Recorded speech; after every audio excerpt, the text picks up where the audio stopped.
50 डेमा तक के कंट्रोल्ड फॉल को खरीदने के मौके ढूंढिए। ये बाजार में मन तो खरीदारी करने का है, लेकिन एक्सपायरी के दिन आपको जब मौके मिलेंगे, जो लेवल्स मेंशन्ड हैं पहले बेस के आसपास, उन जोन्स के आसपास आप अपने बाइंग पोजीशंस बना सकते हैं। चलिए, आज ना करते करते अब खबरों का एक्चुअली तांता लग गया है। लग रहा था कि रिजल्ट सीजन खत्म हुआ है तो थोड़ा ठंडा दिन होगा, लेकिन अब भर भर की खबरें आती हुई। तो आज यतिन स्क्रीन पे नजर आएंगे और साथ में हर्षदा, जो सारी इंपॉर्टेंट स्टॉक्स न्यूज बताने वाले हैं। पहले यतिन के पास जा रहा हूं, जो हेडलाइन में हमने मेंशन करा, एमएससीआई का यू टर्न। यतिन, क्या अपडेट है भाई? देखिए आशीष, ये यू टर्न नहीं माना जाएगा मेरे हिसाब से, क्योंकि जो अदानी टोटल गैस है और अदानी ग्रीन है और दूसरे अदानी ग्रुप के शेयर हैं कैश में, वहां आप एक लोअर सर्किट देख रहे हैं एवरी।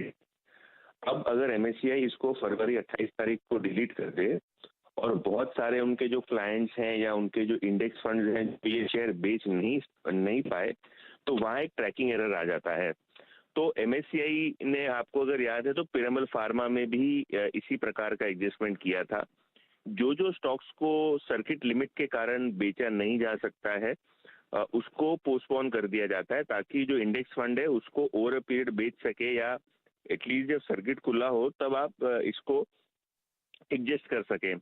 नहीं तो होगा क्या कि इंडेक्स में फॉर एग्जांपल 100 स्टॉक्स हैं और आपको एक बेचना है, एक खरीदना है, क्योंकि डिलीशन के सामने एक एडिशन होता है। तो अगर आपने डिलीट कर दी और वो शेयर बिक नहीं रहा है और उसके सामने एक एडिशन करने को एमएससीआई बोल दे इंडेक्स फंड को, तो बहुत दिक्कत हो जाती है टेक्निकली चीजें। 100 स्टॉक के बदले पोर्टफोलियो में 101 स्टॉक हो जाएगा, क्योंकि आप एक स्टॉक बेच नहीं पाए। तो ये टेक्निकली जो एस्पेक्ट एमएससीआई ने अनाउंस किया है वो सर्किट फिल्टर के कारण किया है। इसमें कोई खुश होने की बात नहीं है कि ये डिसीजन टल गया है या शायद ये रिव्यू हो जाएगा वापस, ऐसा कुछ नहीं होने वाला है। जो मई का रिव्यू है, हिस्टोरिकली हमने ये देखा है कि जो स्टॉक्स सर्किट लिमिट के कारण इंडेक्स फंड बेच नहीं सकते हैं, तो ये एडजस्टमेंट एमएससीआई या इंडेक्स प्रोवाइडर को करना होता है। Point number 1। पॉइंट नंबर 2, जो एमएससीआई ने कहा है कि जो अदानी ग्रुप के स्टॉक्स हैं उसको जो फरवरी में रिव्यू किया था वो अब मई रिव्यू तक ले जाएंगे।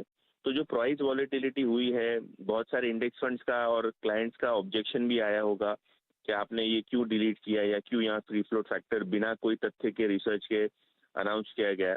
तो ये जो पूरा का पूरा मामला है ये मई के रिव्यू में अब चला गया है। बिल्कुल। तो फेब में जो एडजस्टमेंट चेंजेस होने वाले थे अब आपको मई में होते हुए शायद दिखाई दे, या जहां वो जो डिसीजन ले वो हिसाब से आपको मई में इम्प्लीमेंटेशन होता हुआ दिखाई दे अदानी ग्रुप के स्टॉक्स के लिए। ओके, दरअसल बिल्कुल ठीक, एमएससीआई कह रहा है कि रेप्लिकेबिलिटी के इश्यूज आएंगे, यानी कि आसान शब्दों में जो हम कर रहे हैं उसको ऑलमोस्ट डिफिकल्ट हो जाएगा आपको एक्यूरेटली रिप्रोड्यूस करना, क्योंकि आपको रिजेक्ट करना है। ये दोनों स्टॉक्स जो इनके पे वेटेज रिडक्शन की बात हुई है, दोनों में 5-5% के सर्किट फिल्टर्स लगे हुए हैं। तो रेप्लिकेट करना बेंचमार्क्स जो फॉलो करते हैं ग्लोबल इंडेक्स को, उनके लिए मुश्किल हो जाएगा। बस इसीलिए फिलहाल के लिए फरवरी रिव्यू में टल गया है, मई के रिव्यू में शायद इसमें फिर से विचार विमर्श किया जाएगा।